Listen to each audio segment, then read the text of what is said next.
It's just before sunrise and I'm here at one of the UK's oldest, most established and most popular fisheries. And I'm here today to witness a very, very special and rare stocking of fish.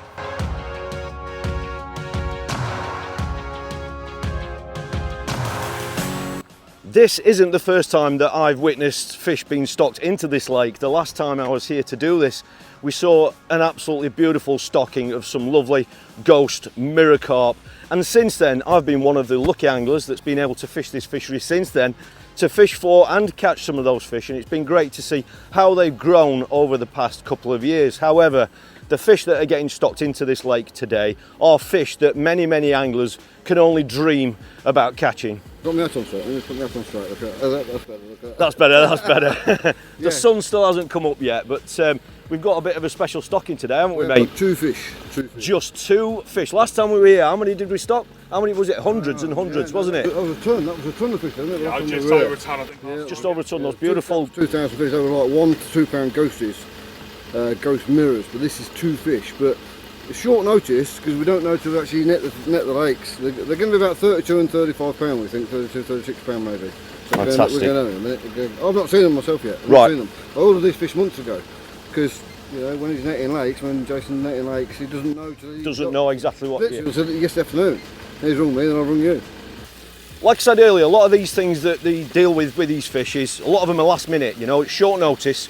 And just to quickly explain why that is, we've got Jason here from Babylon Fish Farm.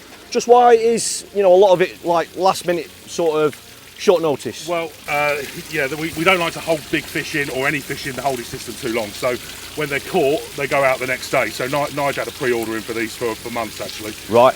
We got to the big fish eventually. It's not the mainstay of our business. Most of what we do is small F1s. So yeah, we don't keep them in tanks because they can jump, they can hit the cages, they can smash themselves up, and it's just not good for the fish. So Got you. we try and get rid of them within 24 hours of catching them. Right. And actually, so you get something pristine that goes in, not a mark on it. Absolutely beautiful fish. I mean, they're stunning fish, very, very special fish. You mentioned F1s. Yeah. I'm interested to know, are you driving all over the country delivering F1s, even the smaller fish, or? We deliver more than anybody else. So most of our F1s are delivered by the truck if it's a bulk order. Yep. So anything half a ton or more is bulk order. We also do a lot of fish in boxes as well. So that could be a few hundred fish in a box. Sent nationwide, so they go everywhere. Right. But So that's ideal for clubs with smaller waters, exactly. lots So of small. There was a lot of people that wanted to spend, clubs that wanted to spend £1,000 or less, so we weren't catering for them because we couldn't run them around the country. It wasn't cost effective to deliver them to Sheffield from Kent. Of course, yeah. So we did a deal with APC, and now they're delivered APC overnight carrier boxes. Unreal. We had our own boxes printed, and so yeah, so we've basically covered all parts of the market, and that's really going well for us at the moment. The boxes, we're doing a lot of those. In the summer we do 1 inch fish, and they're our best seller. 1 inch carp, 10 pence each. People can't believe they're 10 pence each. Right. 1,000 to a box, and we deliver those basically all over the country. Lots of people buy those, the 10p carp, and Right. they're 6 weeks old at that size. Right. And of course we've got excess of them, so we're looking at moving them on anyway. Nigel's had these, or fish like this, on order, and obviously when they become available, that's when Nigel gets a lovely phone call saying that he's got a couple of fish waiting for him. And even at this stage, we're not 100% sure about what these fish are actually going to weigh. So the fish are in this tank here. They've come up here today from Babylon, down in Kent. And we've actually got weigh scales there on what they're actually going to weigh. 35 pound, that one. Exactly. Yeah, 35 exactly. Lay it on there, Exactly, 35 pound.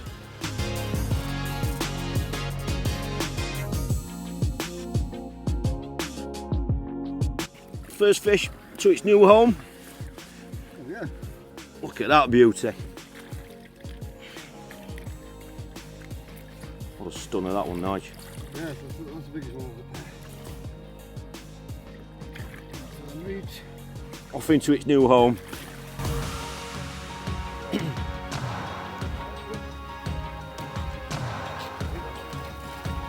That's got a big belly, that one. What's that one reading? 35, 4. Oh, another 35. Oh, Another 35er. Surprised that one, didn't expect another 35 pounder. No, I thought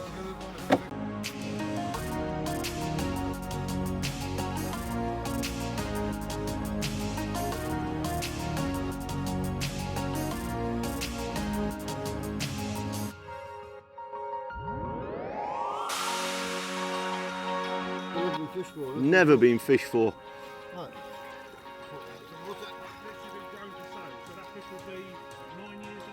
Is that all? 9 years old, this one. Welcome home. Well, I haven't got the bill yet. You can send me the bill tomorrow. We've been doing this together for 15 years, so you trust me, I'm going to pay him tomorrow. My brother's not here, but that's the paperwork for the fish. So this is the movement order that comes from the Ministry of Agriculture. So I have to put on the system exactly what it is that we were bringing. So you've got common carp, common carp because they don't differentiate between mirrors and commons. So common carp, 2 of, the size of them, where they're going to, where they've come from. This lake is registered with the Environment Agency anyway, so it's got a stocking permit. They're health checked from me. We health check all our stock every 6 months. This paperwork's been uploaded to CFAS's website last night, and this is the piece of paper we have to carry in the truck. So I always give this to the customer.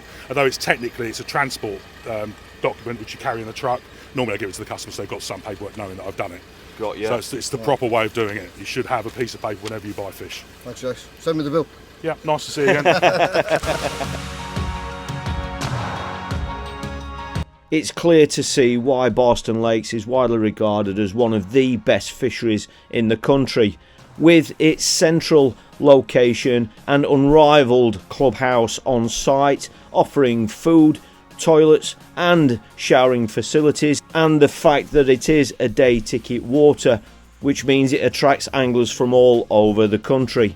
And with this additional stocking, I'm sure it's going to prove an incredibly popular fishery again this year.